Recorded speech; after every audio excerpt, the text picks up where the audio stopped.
Hello everyone, I am Representative Nolan West, co-chair of the Children and Families Finance and Policy Committee, and I am joined here by several members to talk about a bill being brought by Representative Altendorf. So as you know, our state budget faces some deficits both in the near and the long term, and those deficits could be made even worse if we don't get our SNAP program under control. And what we've seen recently in Minnesota welfare programs is a lot of exploitation. So what can we do about it? We're not just going to sit here and complain, we're going to offer some solutions. So number one in this bill that we're bringing up is it puts the net income test at the front of the process. Currently you can use gross income to qualify, but then you use net income to determine your payment. Moving net income to the front of the process, which might sound boring and in the weeds, that will help ensure less overpayments. Because right now, with our SNAP error rate, around 2/3 or more of it is from overpayments. So counting these deductions, making sure we are giving help to those who need it is incredibly important, both to ensure those who need the support are getting it, and to control our state budget. Second, it aligns the SNAP program with the asset testing that we do in many of our other programs. That, to me, is common sense, because what we've seen is exploitation in our welfare programs, whether it's fraud or just people who don't need it receiving the support. The one difference between this asset test and the others is an exclusion on vehicles over $100,000. And I have to say it, you may love your G-Wagon, but if you need taxpayers to pay for your food, it's time to sell your G-Wagon. And you would be surprised how often our welfare programs have people who have plenty of assets, but still are on the program. So, without further ado, I'd like to introduce the author of the bill, Representative Pam Altendorf. Thank you, Chair West, and thank you everyone for joining us today. I am very proud to be authoring this bill that is what I would call a very good governance bill moving forward. In the state of Minnesota, we are seeing records amount of fraud across our state. And it has just been an epidemic that we've seen over and over in the news. The U.S. Attorney Office recently estimated that we have as much as $9 billion of fraud across 14 Medicaid programs. And of course, these are our welfare programs that we have in place that we need people to get, that people need these benefits. And when they're being exploited fraudulently, it hurts the people who need it the most. The SNAP program, just in 2013, Minnesota, we had an error rate that was close to 4%. Now, just a little over 10 years later, our error rate is at 9%. To be clear, the federal government has paid for SNAP. It's a 100% federally funded program. And so the state of Minnesota does not have any skin in the game, you could say. It's administered by the state of Minnesota. The counties are administering it. However, the federal government has fully paid for the SNAP program. With the big, beautiful bill that passed through Congress, there is now going to be consequences for states. And I think most people would look at this as a very good business model, a business decision. If there are states who are not administering this program effectively, it is hurting overall all these federal dollars. Right now, as I said, Minnesota is at a 9% error rate. Moving forward, in 2027, to give you an example, we have approximately 440,000 Minnesotans who receive SNAP benefits. And that equates to $875 million per year. If we do not get our error rate under 6%, the state of Minnesota would be held accountable for $86 million in the year 2027. And that, frankly, is not acceptable. And that is why I am offering this bill. My legislation will address the main reason of the SNAP payment errors that we're finding. A Government Accountability Office report looked into this issue and found that the policy that states it's called broad-based categorical eligibility, or BBCE. That's the main driver of this payment error. And as Chair West mentioned, we're not proving eligibility prior to putting them on the program. So this is a simple fix. It now provides that for government employees, they will be able to determine eligibility prior to receiving the SNAP benefits. A very interesting story you may have heard, there was a millionaire from Minnesota, Rob Undersander, and he tested this years ago and applied for the SNAP benefits, and he received them as a millionaire, proving that the system is broken and proving that Minnesota does not have the checks and balances in place that we need to have an effective system. 78% of voters think that there should be income and asset limits to receiving SNAP benefits. This is a popular bill, and again, I'm calling this a good governance bill because every state should be expected to administer this program in an effective way without wasting tax dollars, and that is just not happening right now in the state of Minnesota. And one other story I just wanted to bring to your attention. I didn't see it get covered much in the Minnesota news, but earlier in this month, in February, there was a woman from Minneapolis that the U.S. Attorney Office charged and convicted for $325,000 of SNAP fraud. And so there is a problem, and these are the kind of instances that we would catch on the front end instead of later trying to charge and convict once we're in a case where there's actually fraud that's happened. We would help to root this out at the front end. Is there any questions? What about bipartisan support? I know this morning the Office of Inspector General bill, which had bipartisan support in theory, had a tie-me-die is the old phrase, vote. Will you have bipartisan support, because you obviously need it in the House? I absolutely would think that the Democrats would fully support this bill. I will be reaching out to them. We just had this bill, I literally just got it on my desk yesterday, so it hasn't been dropped, and I haven't been able to reach out to have them, co-sponsor it. But again, I think as Minnesotans are struggling all across the state with seeing wasted tax dollars and struggling themselves, they just are wondering, where are the checks and balances in our state? And this is such a good bill that it's going to provide that moving forward. And it's just common sense legislation that I would see no reason to support. And also, we kept the eligibility really high. We're higher than other states. And we want to use this as a stepping stone. We want to help people out of difficult situations. It's not to penalize people who are on SNAP. So none of that. We want to help people out of their circumstances and help them make better lives for themselves. It's 9%. I just want to add one thing to that is, we have to address the error rate.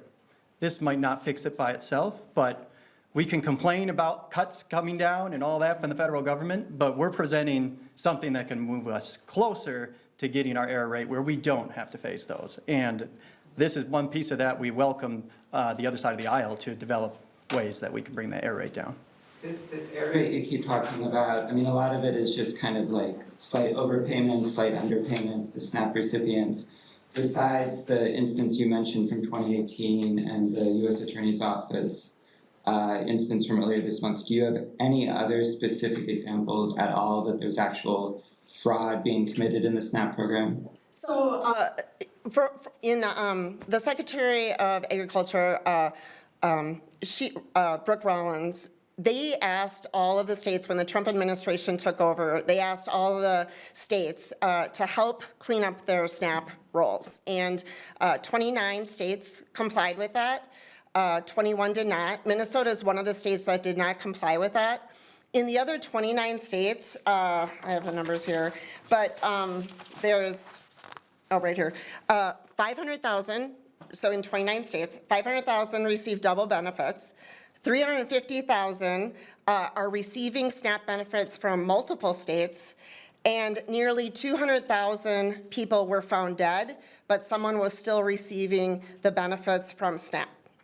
So when we're not complying with the federal government to help assist us to clean up our SNAP rolls, there's no way that anyone with common sense could see this as happening in 29 other states, but Minnesota is immune to this happening. So we have seen a huge increase in SNAP issuance over the last several years, a 40% increase, and so we need to be diligent and make sure that the people who are receiving the benefits are the ones who want and need the assistance and are not doing through a fraudulent matter. Is there any power you have as a lawmaker to kind of force the hand of either the U.S. Department of Agriculture or counties in Minnesota and try to get the information for yourself as to if there is any fraud being committed in SNAP other than these one instances we know about? We can always ask the Department for information, and we are working on acquiring as much as possible to build the case. But in particular, we have to get this error rate down. So the fraud issue is a humongous problem in what we've seen, particularly other programs, and we're looking into SNAP. But the error rate, regardless, some of those are administrative, as you mentioned, we have to address that. Even say we do address it, we're still going to be in a tough deficit situation. So with the added 86 million on that, this is something that's really important. Is there extra incentive to try and catch fraud at all levels on the front end now with all the resignations in the U.S. Attorney's Office too? Yeah, that's really what these programs are being set up to. And like I said, I really call this a good governance bill because the states are getting federal dollars and we want to make sure we're distributing accurately to the people who need them, who are not dead. As I said, other states, found people that were dead that were still receiving benefits. This is just a good governance bill, and I think most Minnesotans would really appreciate us trying to find this on the front end instead of trying to prosecute fraud later once it's been abused, the system's been abused.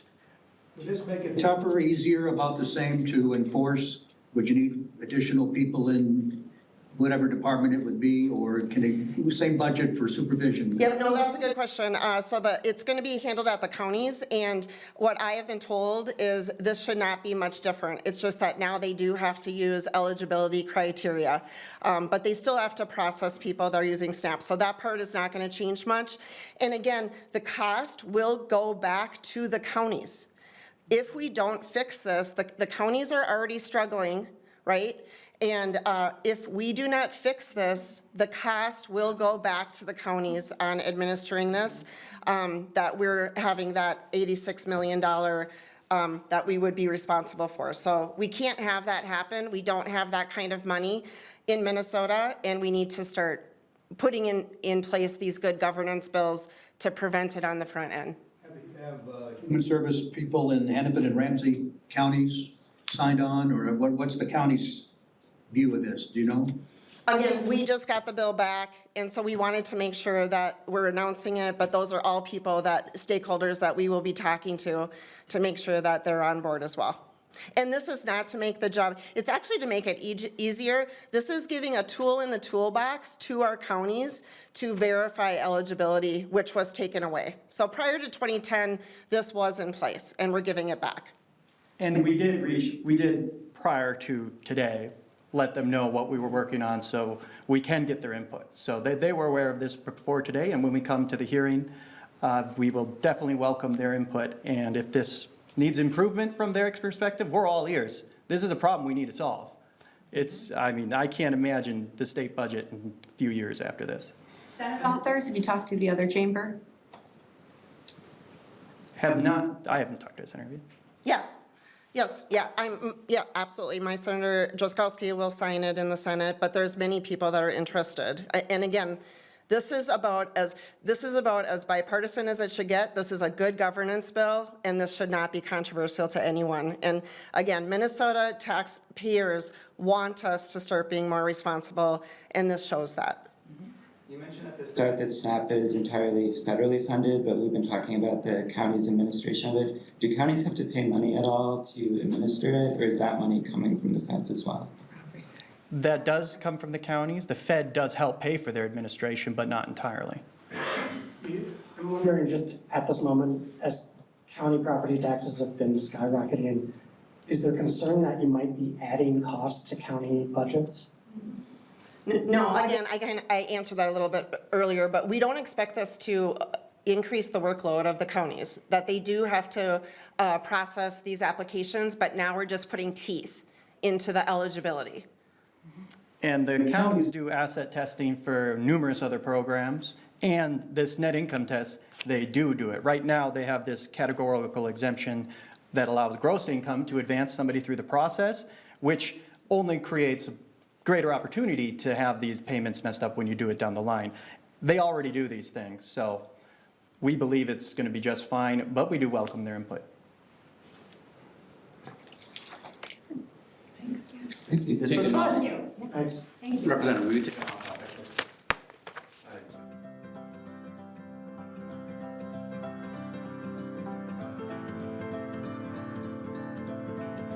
I welcome it. I put out a press release, I believe it was about 10 days ago, that I have obtained the Hennepin County voter rolls, the master list, the active list, and the Minnesota media has completely ignored the story. It's very disappointing to see the lack of interest, and it's also disappointing that we have a Secretary of State, Steve Simon, who is denying me as an elected official, vice chair of the Elections Committee, denying me access to the rolls. This is not, there's no private information, like I'm not asking for social securities, I'm not asking for any information that would be deemed private. We are asking to be able to verify that the voter rolls are clean. And that should be a minimal expectation in Minnesota. Every person in Minnesota should know that they have one vote per legal Minnesotan in the state of Minnesota, and that they should have confidence in that. It's one thing to say our voter rolls are clean, and another thing for then the Secretary of State in his role of being a Democrat to pick and choose who gets to see the voter roll data. Now, I saw the Star Tribune article yesterday, and they tried to insinuate that I'm misinformed. I am not misinformed. I am looking at the information. I have it in my office. I have it personally. I'm not distributing it out. But for them to say I'm misinformed about these abnormalities that I am seeing, like 12 people at one-bedroom apartment, how could that be misinformation? So we have a Secretary of State on one hand who claims our voter rolls are clean, and on the other hand says, but you can't verify it. You cannot see the data. When the state of Minnesota denied the federal government the opportunity to see our voter rolls, other states have complied with that. And what's interesting, and this is what the public needs to know, is the Secretary of State shares our voter information on a monthly basis with a company called ERIC. So again, it's by the Secretary of State discretion that he says ERIC can see the voter roll information, the federal government cannot. A Democrat could see the voter information, but me, a Republican sitting on the election committee, cannot. This is the exact opposite of transparency. This is the problem in Minnesota. And I also want to point out, never once have you seen me use the word fraud. I have not used that. I have said that we need to verify our voter rolls are clean, and the Secretary of State in Minnesota, it should be concerning to every person in Minnesota, that the Secretary of State is blocking an elected official to be able to see the voter roll information by state statute that I am legally obligated to have. And I hope the Minnesota media starts reporting more on this story, because it's not going away, and I will continue to put out the information that's in the voter rolls, like 503 people that were born in 1926 or prior who are voting. apparently the Guinness Book of World Records should come to Minnesota in Hennepin County because we have a record number of 100-year-olds that are voting here in this state. That's not acceptable, and it's also not acceptable that the Minnesota media continues to ignore the stories that the Republicans put out. It is completely unacceptable. Have you put a bill in to compel him to release the information? It's already by state statute. It's by state statute that I as a public official am entitled to the voter roll information. So is he breaking the law? Is that what's going on? It would be a legal case. He gave a directive to 87 counties and said in that he redefined what the master list is. He redefined the master list to be 3 fields: name, address, and birth date. That is not the master list. That is less information that the Secretary of State directed 87 counties. That is less information that he directed them to give to me, an elected official on the elections committee, than what I could publicly attain by going to the Secretary of State's office. Besides Hennepin, have any other counties given you information so far? I asked 4 counties for the information, and I really was just trying to, I picked 2 kind of considered red counties, 2 blue counties. I was trying to get information just to kind of compare, to see. And I didn't know if they would comply because they denied the DOJ the request. So I picked 4 random counties. 3 complied with the directive of the Secretary of State and gave me 3 fields. And then the 1 county, Hennepin County, which I'm going to admit was my least likely guess that I would receive the information, did give me the full master list. They said they gave it in here. That you shouldn't have received it. They did say that, and that's where, by state statute, I am a public official, and I do have entitlement to that information.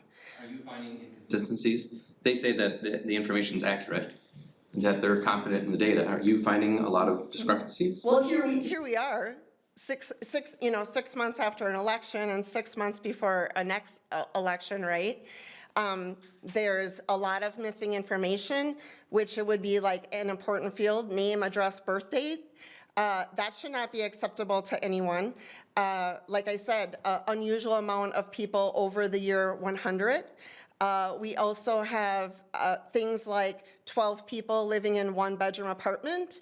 We have situations where it looks like same person, same name, 2 voter IDs, and maybe the birth date is just 2 years off.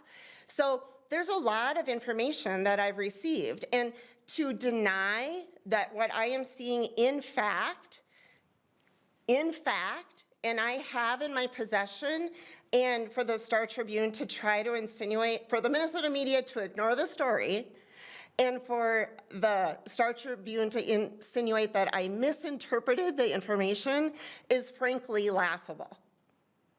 And I hope and pray for the state of Minnesota that the Minnesota media starts reporting both sides. It would end so much of the conflict and division in this state if the Minnesota media started reporting both sides. Thanks, guys.